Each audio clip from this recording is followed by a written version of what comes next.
नमस्कार दोस्तों, प्रकाश education hub के यूट्यूब चैनल पे आपका हार्दिक स्वागत और अभिनंदन।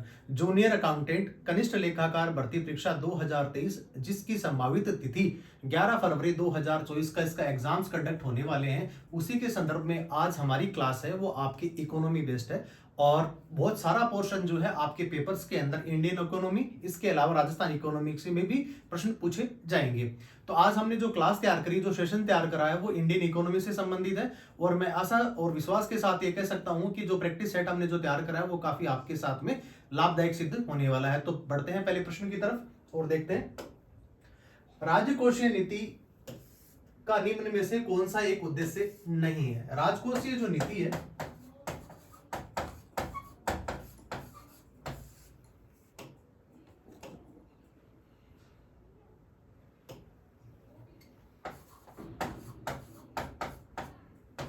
इसके बारे में आपसे सवाल पूछा जा रहा है कि जो राजकोषीय नीति है उसका निम्न में से कौन सा उद्देश्य नहीं है? अंतरराज्यीय व्यापार का नियमन करना, पूर्ण रोजगार, मूल्य स्थिरता तथा इसके अलावा लास्ट वाला जो ऑप्शंस देख रहे हैं आप, धन तथा आय का न्यायोचित विवरण।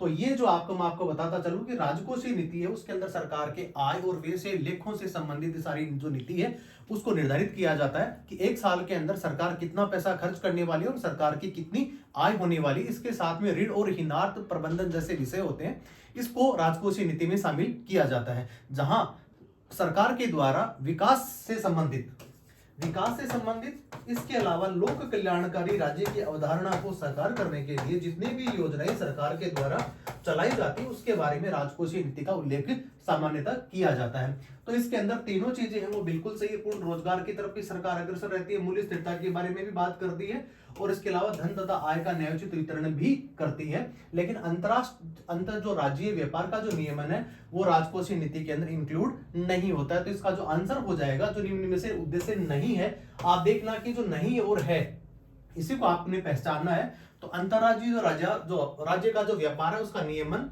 राजकोषीय जो नीति है उसके अंदर नहीं होता है। चलिए बढ़ते हैं अगले प्रश्न की तरफ। एक वर्ष में उत्पादित, जो भी आपसे सवाल पूछा जा रहा है, के मूल्य को सकल घरेलू उत्पाद कहा जाता है। तो अगर एक साल के अंदर ये कह सकते हैं कि सकल घरेलू उत्पाद के बारे में आपसे पूछा जा रहा है, तो एक वर्ष के भीतर वस्तुओं और सेवाओं का तो कुल उत्पादन हो गया, जिसमें अंतिम जो वस्तुएं हैं जो बन करके तैयार हो जाती है उसके बाद उसका मूल्य आंका जाता है, जबकि सेवाओं का भी जो अंतिम मूल्य है उसी के बारे में बात करी जाती है। उसी के लिए आपसे ये सवाल पूछा गया, जहां पे इसका जो आंसर हो जाएगा सभी अंतिम वस्तुओं और सेवाओं का जो मूल्य होता है उसी के कुल मूल्य को सकल घरेलू उत्पाद आपको कहा जाता है, जिसको कहते हैं जीडीपी। ग्रॉस डोमेस्टिक प्रोडक्ट जो है वो एक साल के अंदर अंतिम वस्तु और सेवाओं का जो आर्थिक मूल्य होता है उसी को जब हम काउंट करते हैं तो उसी को ही जीडीपी कहा जाता है। चलिए बढ़ते हैं अगले प्रश्न की तरफ। अगला प्रश्न, जनघनत्व का सूत्र क्या है? जनघनत्व के बारे में आपको बताता चलूं, सरकार कोई सी भी अगर पॉलिसी बनाती है तो सबसे पहले देखती है कि किस राज्य या किस जिले के अंदर उसका जो घनत्व है जनसंख्या का वो कितना होता है। तो इसके बारे में आपको बता दूं कि जनसंख्या और उसके अलावा उस राज्य का कुल क्षेत्रफल, और यही अगर समानांतर रूप से आपसे अगर पूछा है कि अगर देश के अंदर अगर जनघनत्व की बात करी जाती है तो जहां पे देश का क्षेत्रफल हो जाएगा और उसके नीचे हो जाएगी देश की जनसंख्या। तो इस प्रकार से ये जो इसका जो सूत्र है उसी के हिसाब से फिर जनघनत्व निकाला जाता है। तो अब पूछा है अगर आपसे पूछा जाए कि सबसे ज्यादा भारत के अंदर जनघनत्व वाला राज्य कौन सा है, तो उसका आंसर हो जाएगा उत्तर प्रदेश। सबसे ज्यादा अगर जनघनत्व की बात हो रही है तो वहां पे उत्तर प्रदेश के अंदर जनघनत्व पूरे भारतवर्ष में सबसे ज्यादा पाया जाता है। और यही अगर सवाल आपसे पूछ लिया जाए कि राजस्थान के अंदर सबसे ज्यादा जनघनत्व वाला जिला कौन सा है, तो उसका आंसर हो जाएगा जयपुर। अगर पूछ लिया जाए आपसे कि सबसे कम जनघनत्व वाला राज्य कौन सा है, तो यह आंसर चला जाएगा अरुणाचल प्रदेश। और यही सवाल आपसे पूछ लिया जाए कि राजस्थान के अंदर सबसे कम जनघनत्व वाला डिस्ट्रिक्ट कौन सा है, तो आंसर आपका चला जाएगा जैसलमेर। तो जैसलमेर और अरुणाचल प्रदेश दोनों में एक समानता है कि यहाँ का जो जनघनत्व, राज्य की बात हो रही है यहाँ पे, तो यहाँ पे हो जाएगा 17 व्यक्ति पर किलोमीटर, और जैसलमेर की बात करी जाए तो यहाँ पे भी 17 किलोमीटर के अंदर एक व्यक्ति, या कह सकते हैं 17 व्यक्ति 1 किलोमीटर पे वहां पे जनघनत्व के तौर पे उनको आंका गया है। तो आपसे सवाल वही पूछा जा रहा है कि कुल जनसंख्या और उसके बाद में कुल उसका क्षेत्रफल। ये इसका आंसर हो गया कि जनघनत्व का सूत्र क्या होता है। चलिए बढ़ते हैं अगले प्रश्न की तरफ। सार्वजनिक और निजी क्षेत्र के आधार पर विभाजन निम्न में से कौन सा इसका आंसर है? एक तो होता है सार्वजनिक उपक्रम और दूसरा होता है निजी उपक्रम वाली इकाइयां। अगर उपक्रम की बात करें तो जिस प्रकार से टाटा है, रिलायंस है, या फिर कोटक है, या बहुत सारी जो निजी कंपनियां हैं जो भारतवर्ष के अंदर जो यहाँ पे संचालित है, अडानी है, या बहुत सारे ऐसे औद्योगिक घराने, उनकी वो तो हो गए सारे के सारे प्राइवेट सेक्टर वाले। और उसके बाद अगर आपसे पूछ लिया जाए कि सरकारी के अंदर जिस प्रकार पीएसयू जिनको खोला जाता है, जैसे ओएनजीसी है, एनटीपीसी है, इसके अलावा हिंडाल्को है, ये बहुत सारी ऐसी कंपनियां हैं जो सार्वजनिक उपक्रम वाली होती हैं। इसका मतलब ये सीधा सीधा कहा जा सकता है कि सरकार का इनके बीच में हस्तक्षेप होता है, सरकार के ही लोग वहां पे काम करते हैं, सरकार के द्वारा ही वहां पे नीतियों का निर्माण किया जाता है, उसी के हिसाब से उसको एग्जीक्यूट भी किया जाता है। तो वो होती है सार्वजनिक कंपनियां। जबकि पीएसयू जो कंपनी होते हैं उनका पूरा जो काम ये कह सकते हैं कि शासन की बागडोर, औद्योगिक इकाइयों की जो डायरेक्शंस की जो बागडोर होती है वो निजी हाथों के हाथ में होती है। तो आपका ये जो आंसर हो गया वो हो गया उद्यमों को स्वामित्व है, कि एक के पास में सरकार के पास में स्वामित्व है, जबकि अगर प्राइवेट का देखा जाए वहां पे किसी इंडिविजुअल का ही होता है। तो आपका जो आंसर हो गया है वो हो गया है ऑप्शन एक, जहां पे सार्वजनिक और निजी क्षेत्र को अगर आपस में बांटा जाता है तो एक ऐसा कौन सा कारण होता है जिसमें आप कह सकते हैं कि सार्वजनिक क्षेत्र वाली कंपनी है, या कह सकते हैं कि निजी क्षेत्र वाली कंपनी है। चलिए बढ़ते हैं अगले प्रश्न की तरफ। अगला प्रश्न, आजादी के बाद में प्रथम जनगणना कब हुई? जनगणना जब होती है तभी सरकार अपनी आर्थिक नीतियों को और ज्यादा मजबूत करने के लिए या लोक कल्याणकारी राज्य की अवधारणा को और ज्यादा साकार करने के लिए जनगणना करवाती है। सामान्य तौर पे ये देखा जाता है कि हर 10 साल के बाद में जनगणना होनी चाहिए। पिछली जो जनगणना थी वो 2011 में हुई। 2021 के आसपास फिर दोबारा प्रस्तावित थी जनगणना, लेकिन हम सब लोगों को पता है कि एक विश्वव्यापी बहुत बड़ी जो है बीमारी ने जो है वो सब लोगों को परेशान किया, जिसके अंदर देश विदेश कोई भी अछूता ना रहा, और उसकी वजह से जो है 2011 की जो जनगणना थी उसको क्या कर दिया, होल्ड कर दिया गया, उसको रोक दिया गया। सवाल आपसे पूछा जा रहा है कि प्रथम जनगणना आजादी के बाद कब संपादित की गई थी? तो इसका जो आंसर हो जाएगा 1951 में। इससे पहले 1931 के अंदर भी जनगणना करी गई थी, लेकिन आजादी की बात की अगर बात करें तो पहली जनगणना थी वो 1951 में की गई थी। अब थोड़ा और इसके बारे में आपको बताता चलूं कि अभी वर्तमान के अंदर बिहार सरकार ने जातिगत जनगणना को भी करवाया है, और सरकार का ये तर्क था कि हम लोग लक्षित वर्ग जो है, या कह सकते हैं पिछड़ों की आबादी बहुत ज्यादा है, लेकिन उनको आरक्षण उतनी अनुपात के अंदर उनको नहीं दिया गया, और उसकी वजह से हम जातिगत जनगणना करवा रहे हैं जिनके अंदर सब लोगों को इसका लाभ मिल सके।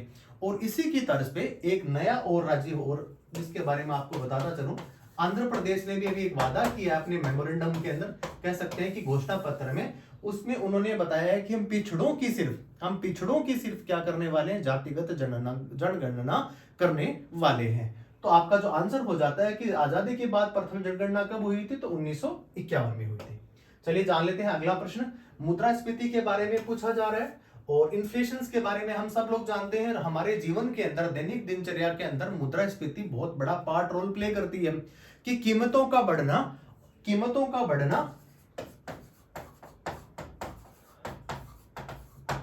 और इसके अलावा मुद्रा की ताकत, या कहते हैं कि मुद्रा का अवमूल्यन होना, या कह सकते हैं कि रुपए की जो कीमत है वो क्या हो रही है, धीरे धीरे कम हो रही है। इसको अपन ऐसे समझें कि एक होता है डॉलर, जो विश्वव्यापी एक करेंसी है जो अमेरिका के द्वारा संचालित होती है, या कह सकते हैं कि उस पर जो प्रभाव है सबसे ज्यादा अमेरिका का ही होता है। तो एक तो डॉलर हो गया, और डॉलर के सामने कभी कभी हम यदा कदा सुनते हैं कि डॉलर के सामने रुपया क्या हो गया, कमजोर हो गया, रुपया कमजोर हो गया। तो इसका मतलब ये आप सीधा लगा सकते हैं कि रुपए की जो खरीदने की जो क्षमता है वो दिनों दिन, या कह सकते हैं कि डॉलर के अनुपात के तौर पे देखा जाए तो वो कम होती चली जा रही है, जो वर्तमान के अंदर कह सकते हैं कि 79 से 80 के आसपास ये पहुंच गया है, जहां पे डॉलर एक होता है उसके सामने अगर 80 रुपए रख दिया जाए तब जाकर के डॉलर के समान उसकी कीमत हो पाएगी। तो आपसे पूछा जा रहा है कि मुद्रास्फीति का अर्थ क्या है? बैंकिंग प्रणाली से बिल्कुल नहीं है, नोटों की छपाई की प्रणाली से भी बिल्कुल इसका मतलब नहीं है। इसका मतलब होता है देश की इकोनॉमी से, देश की जो इकोनॉमी है, अर्थव्यवस्था से मुद्रास्फीति का मतलब निकाला जाता है कि मुद्रास्फीति के बाद में सरकार इसको और ज्यादा, ये कह सकते हैं मुद्रास्फीति को घटाने के लिए कौन कौन से उपाय करती है, और उपाय करने के लिए कौन से साधन का इस्तेमाल किया जाता है, तो आरबीआई का इस्तेमाल किया जाता है, जिसको कहा जाता है कि मौद्रिक नीति।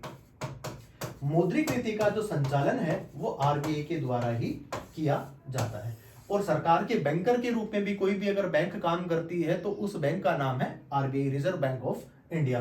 तो यहाँ पे इसका आंसर हो जाता है अर्थव्यवस्था। इसके अलावा जो लास्ट ऑप्शन आप देख पा रहे हैं सिक्के बनाने की प्रणाली से बिल्कुल भी नहीं है। तो मुद्रास्फीति का अर्थ यह है कि जिसका मतलब निकाला जाता है कि अर्थव्यवस्था से इसका संबंध माना जाता है। चलिए बढ़ते हैं अगले सवाल की तरफ। मुंबई में सबसे पहला सूती वस्त्र कारखाना स्थापित किए जाने के कौन से ऐसे कारण थे? तो सूती वस्त्र आज तो आया नहीं, सूती वस्त्र अंग्रेजों के समय से ही था। और सबसे ज्यादा दक्षिणी भारत की बात करें या बंगाल की बात करें, सबसे ज्यादा सूती वस्त्र उद्योग भी वहीं स्थापित किए गए। और अंग्रेज जब यहाँ पे आए तो कच्चा माल यहीं से ले जा करके उसको परिष्कृत करके उसको रेडीमेड करके फिर भारतीयों को वो सामान बेचते थे। और इसीलिए कहा जाता था कि भारतीय लोगों का पूरा जो धन है वो कहाँ आप अंग्रेज उसको लेकर के जा रहे हैं। तो जब अंग्रेजों ने अपनी यहाँ पे कंपनी स्थापित करी, या कह सकते हैं कि बहुत बड़े उद्योग धंधे उन्होंने स्थापित करे, तो एक तो उसके पास क्या होना चाहिए, बंदरगाह होना चाहिए, जहां पर उस सामान को एक स्थान से दूसरे स्थान तक, या कह सकते हैं दूसरे देश तक उसको आसानी तक पहुंचाया जा सके। और इसी के लिए मुंबई सबसे मुफीद जगह थी, कह सकते हैं अच्छी जगह हो सकती है, जहां पे आपके पोर्ट या जलयान यहाँ पे आ सकते हो और यहाँ से सामान ले जा सकते हो। और इसी के बारे में आपसे पूछा जा रहा है कि सूती वस्त्र कारखाना तो स्थापित कर दिया, लेकिन उसके लिए अनुकूल जो दशाएं थी वो कौन कौन सी थी, तो उसमें आपको मैं बताता चलूं। मुंबई एक वित्तीय केंद्र था और अभी वर्तमान में भी है कि देश की अगर आर्थिक राजधानी के तौर पे अगर माना जाए तो मुंबई है। इसके अलावा मुंबई का एक पतन है, पतन का मतलब यहाँ पे हो गया बंदरगाह से संबंधित हो गया, यहाँ पे बंदरगाह भी है, बिल्कुल सही बात है।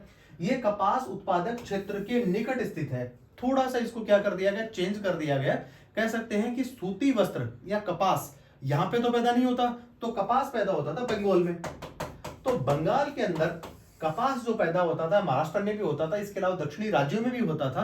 तो यहाँ पे आसानी से उसको सामान को, या कह सकते हैं कच्चे माल को लाया जा सकता। अगर उत्तर भारत की बात करें, पंजाब है, हरियाणा है, राजस्थान है, हिमाचल प्रदेश है, उत्तराखंड है, अगर आप फैक्ट्रियां स्थापित कर लेते हैं, जबकि कच्चा माल अगर आपके पास में तमिलनाडु से आता है तो आपकी कॉस्ट बढ़ती चली जाएगी। और इसी के लिए सारी चीजें थी कि मुंबई को अजय सूती वस्त्र की राजधानी इसीलिए कहा जाता था कि उसके पास वो सारी चीजें मौजूद थी। इसके अलावा उपरोक्त सभी, तो इसका जो आंसर हो जाएगा कि आप बिल्कुल ये जो तीनों कथन है बिल्कुल सही है, और इसका आंसर चला जाता है चौथा। अथवा कह सकते हैं कि सूती वस्त्र उद्योग जो कारखाना स्थापित किया था मुंबई में, उसके ये कारण थे। चलिए बढ़ते हैं अगले प्रश्न की तरफ। भारत में दूसरा सबसे बड़ा सूती वस्त्र उत्पादक राज्य कौन सा है? पहले के बारे में तो हम बात कर ही चुके हैं। पहला जो राज्य था महाराष्ट्र था, उसके बाद में बात कर लेते हैं गुजरात की। तो गुजरात के बारे में सीधा का सीधा चला जाएगा गुजरात। अब गुजरात में कहां पे है, तो गुजरात में है अहमदाबाद। और अहमदाबाद को भारत का मैनचेस्टर भी कहा जाता है, या कह सकते हैं उसको पूर्व का बोस्टन भी कहते हैं, पूर्व का बोस्टन। इसके अलावा उसको भारत का मैनचेस्टर भी कहा जाता है। इसके अलावा अगर बात करें कि कानपुर को, तो कानपुर को भी उत्तर भारत का, कानपुर को उत्तर भारत का मैनचेस्टर कहा जाता है। तो आपने ये पढ़ा इस प्रश्न के माध्यम से कि गुजरात है जहां पे भारत का दूसरा सबसे बड़ा सूती वस्त्र कारखाना भी यहाँ पे स्थापित था। और उसके लिए अनुकूल दिशाओं के अंदर बात करें तो यहाँ पे भी क्या है, पतन है, यहाँ पे भी बंदरगाह स्थित है, जिसकी वजह से भी यहाँ ये जो अपना जो उद्योग था ये ज्यादा फलीभूत हुआ। चलिए बढ़ते हैं अगले प्रश्न की तरफ। विश्व व्यापार संगठन का मुख्य कार्य क्या है? तो विश्व व्यापार संगठन है जिसको वर्ल्ड ट्रेड ऑर्गेनाइजेशन, उसके क्या क्या कार्य हैं? व्यापारिक विवाद समझौता कार्यवाही को प्रशासन करना, सदस्य देशों के बहुपक्षीय व्यापार संबंधों को सुलभ बनाना और व्यापार नीतियों की समीक्षा करना, इसके अलावा उरुग्वे राउंड एग्रीमेंट्स को लागू करना, और इनमें से कोई नहीं। तो मैं आपको बता दूं कि इसका जो मुख्य कार्य है वो बिल्कुल ये है कि सदस्य जितने भी डब्ल्यूटीओ के जो देश के जो सदस्य हैं, सदस्य देशों के बहुपक्षीय व्यापार संबंधों को सुलभ बनाना, और इसके अलावा व्यापार की जो नीतियां हैं उनकी समीक्षा करना, और किसी प्रकार की भी अगर कोई गतिविधि में कठिनाई आ रही है तो उसको सोल्व करने का काम जो है वो डब्ल्यूटीओ करता है। तो इसका आंसर हो जाता है ब। चलिए बढ़ते हैं अगले प्रश्न की तरफ। अब आपसे पूछा जा रहा है राष्ट्रीय आय, नेशनल इनकम। नेशनल इनकम के बारे में आपसे पूछा जा रहा है कि नेशनल की इनकम कैसे होती है। अब सवाल पहला था जो स्लाइड का पहला से इस क्लास का जो पहला जो प्रश्न था उसी से जुड़ा हुआ प्रश्न है। देश में एक वर्ष की अवधि में भंडारों और शेयरों का आर्थिक मूल्य बिल्कुल गलत है। इसके अलावा देश में एक वर्ष की अवधि में कुल उत्पादन और सेवाओं का आर्थिक मूल्य, बिल्कुल ये सही इसका उत्तर है कि एक वर्ष के अंदर जो है वो अंतिम उत्पादन, कि जहां पे कोई भी चीज बनकर के तैयार हो गई उसके बाद उसका जो मूल्य निकाला जाता है, एक तो अंतिम उत्पादन हो गया, इसके अलावा जो सेवाएं होती हैं जो बैंकिंग सेक्टर की हो गई, इसके अलावा और प्रकार की जो सेवाएं हैं जो ग्राहकों को कंपनियां क्या करवाती हैं, सुलभ करवाती हैं, तो सेवाओं का जो मूल्य है इन दोनों को जोड़ करके क्या बनता है, राष्ट्रीय आय बनती है। और तीसरा जो आंसर बिल्कुल नहीं हो सकता कि उत्पादित उपभोक्ता पदार्थों का आर्थिक मूल्य, बिल्कुल गलत है। इसके अलावा जो अंतिम जो है वो है कि देश के एक वर्ष की अवधि में उत्पादित पूंजीगत पदार्थों का आर्थिक मूल्य, ये भी बिल्कुल गलत है। तो देश के एक वर्ष में या कह सकते हैं एक वर्ष के अंदर जितनी भी प्रकार की अंतिम वस्तुओं का उत्पादन, इसके अलावा उनकी जो सेवाओं का जो मूल्य है वो भी अंतिम, जब दोनों को जोड़ा जाता है उसी का क्या निकलता है, आपका नेशनल इनकम निकलता है। तो इसका आंसर हो जाएगा। चलिए पढ़ते हैं अगले प्रश्न की तरफ। भारतीय अर्थव्यवस्था के उदारीकरण के अग्रदूत कौन व्यक्ति हैं, उसके बारे में सवाल पूछा जा रहा है। वर्तमान में जो भारत की जो अर्थव्यवस्था है वो विश्व के अंदर उसका 5वां स्थान है। इससे पहले अमेरिका, ब्रिटेन, चीन और जर्मनी, ये 4 अर्थव्यवस्थाएं हैं जो भारत से पहले स्थान रखती है। लेकिन भारत भी 5 ट्रिलियन इकोनॉमी की तरफ बढ़ रहा है और थोड़े दिनों में ये कह सकते हैं 2030 तक भारत की जो अर्थव्यवस्था वो 3रे स्थान तक पहुंच जाएगी। इसके लिए लेकिन इसकी जो पटकथा थी, इसकी पृष्ठभूमि आज ही तो नहीं लिखी गई, इसके लिए बहुत सारे ऐसे प्रयास पहले से किए जा रहे थे और उसी की वानगी है। तो मैं आपको इसका आंसर बता रहा हूं कि 1991-92 के आसपास जब पीवी नरसिम्हा राव की सरकार थी, या कह सकते हैं कि वो यहाँ के प्रधानमंत्री थे, और उस समय तो तत्कालीन जो यहाँ के क्या थे, अर्थ शास्त्र के जो ज्ञाता या वित्त मंत्री का जो नाम है सबसे बड़ा और प्रमुखता से उनका नाम लिया जाता है, जिनका नाम है, पूर्व प्रधानमंत्री रहे हैं मनमोहन सिंह। तो मनमोहन सिंह के समय आर्थिक उदारीकरण की नीति यहाँ पे भारतवर्ष में लाई गई, जहां पे विभिन्न देशों की कंपनियों को यहाँ पे आमंत्रित किया गया और कंपनियों को जितनी भी प्रकार की जो कठिनाइयां होती थी उनको रिजोल्व करने के लिए यहाँ पे एक अच्छा उनको वातावरण दिया गया। इसके अलावा टैक्सेशन जितने थे उनको कम किए गए और एक अच्छा माहौल प्रदान किया गया, जिसको कहते हैं एलपीजी।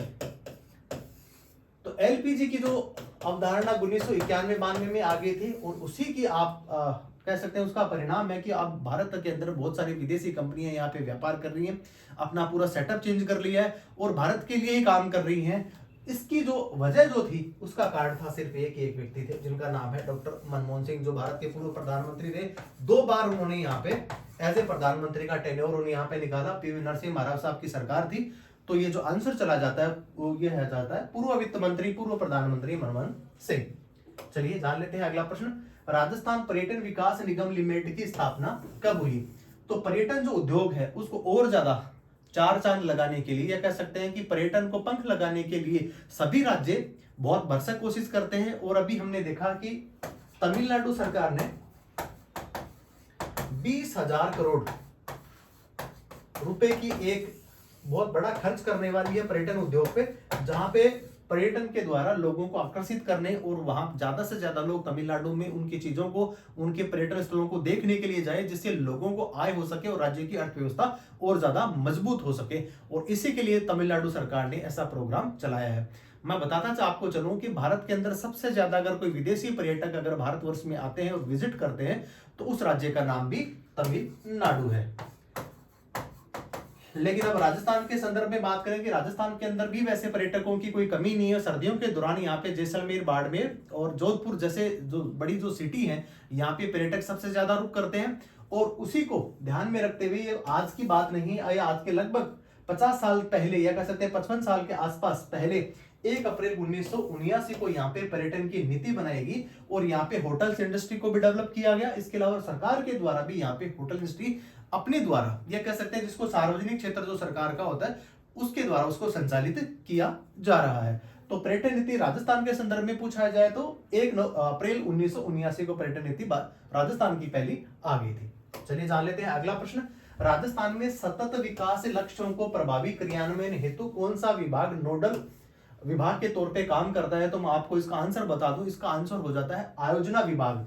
आयोजना जो विभाग है वही सारी चीजों को क्या करता है, हैंडल करता है, या उसकी जो एग्जीक्यूट जो एजेंसी है वो आयोजना विभाग ही है, जिसमें प्रभावी लक्ष्यों को या कह सकते हैं सतत विकास के जो लक्ष्य हैं उनको प्रभावी क्रियान्वयन करने के लिए आयोजना विभाग के द्वारा ही नीतियों का संचालन उसको एग्जीक्यूट किया जाता है। चलिए जान लेते हैं अगला प्रश्न। और अगला प्रश्न है यूरोपीय मुक्त व्यापार संघ का मुख्यालय जिसको कह सकते हैं वो कहाँ है? तो इसका जो मुख्यालय है वो कौन सा है? स्विट्जरलैंड में है। और स्विट्जरलैंड में जेनेवा है, और जेनेवा के अंदर इसका जो है वो हेडक्वार्टर है। अब आपको बताता चलूं कि ये कौन सा है, ये है मुक्त व्यापार, किसके लिए? यूरोपियन यूनियन के लिए। और यूरोपियन जो यूनियन है उसके अंदर अभी के वर्तमान में कितने देश हैं? उसके अंदर 27 देश थे, और 27 के अंदर अभी हाल ही के अंदर आपने अब देखा कि यहाँ पे ब्रेक्जिट भी हो गया। ब्रेक्जिट भी का मतलब कि इसके अंदर से ब्रिटेन क्या हो गया है? बाहर हो गया। तो अभी जो रिमेनिंग कंट्री हैं, जो शेष कंट्री हैं, उन्हीं के बीच में फ्री ट्रेड एग्रीमेंट हो रखा है, जिसके अंदर कोई भी देश अपनी सामग्री को किसी दूसरे अगर देश में भेजता है तो उस पर किसी प्रकार का आयात शुल्क नहीं लिया जाता। तो पेरिस फ्रांस में बिल्कुल नहीं है, वाशिंगटन डीसी ये अमेरिका में है, न्यूयॉर्क भी में ही या कह सकते हैं जो न्यूयॉर्क है ये भी अमेरिका का ये एक बहुत बड़ा शहर है। इसके अलावा बात अगर आंसर की करी जा रही है तो ये जेनेवा है, और जेनेवा स्विट्जरलैंड का ही एक शहर है। चलिए बढ़ते हैं अगले प्रश्न की तरफ। और आज हमारे जो सेशंस का जो अंतिम क्वेश्चन है वो है समर्थन मूल्य क्या है? समर्थन मूल्य को कहते हैं कि मिनिमम सपोर्ट प्राइस। न्यूनतम समर्थन मूल्य के बारे में हमने सबसे ज्यादा 1-2 साल से सुन रहे हैं कि एक बहुत बड़ा आंदोलन किसानों के द्वारा किया गया, जिसके अंदर किसानों को वो शर्तें मान्य नहीं थी जो केंद्र सरकार ने उन पे लागू की गई थी। कुछ उनके अपने कारण थे जिसकी वजह से सरकार को दबाव भी कह सकते हैं या मजबूरी बस उस कानून को वापस लेना पड़ा। पूछा जा रहा है सवाल आपसे कि समर्थन मूल्य क्या है? तो समर्थन जो मूल्य है जिसपे सरकार मिनिमम सपोर्ट प्राइस का मतलब है कि आपको किसान से उसकी उपज को मिनिमम इतनी प्राइस पे तो उस सामग्री को या उस उत्पादन को या उस जिन्स को तो आपको लेना ही पड़ेगा। ये सरकार की जवाबदेहिता है, और इसी के लिए राज्य के अंदर लोक कल्याणकारी राज्य की अवधारणा को साकार करने के लिए राज्य सरकार इस प्रकार के प्रयोग उठाती रहती है, जिसका एमएसपी भी एक क्या है, नमूना है।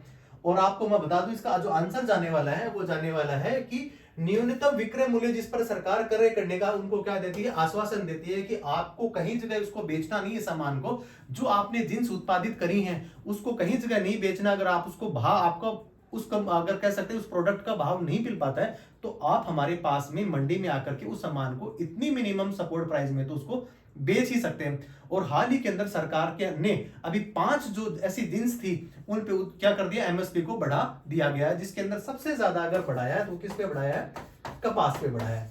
और कपास के अलावा जो दलहन है तो दलहन के अंदर भी जो है सबसे ज्यादा मिनिमम सपोर्ट प्राइस को बढ़ा दिया गया है।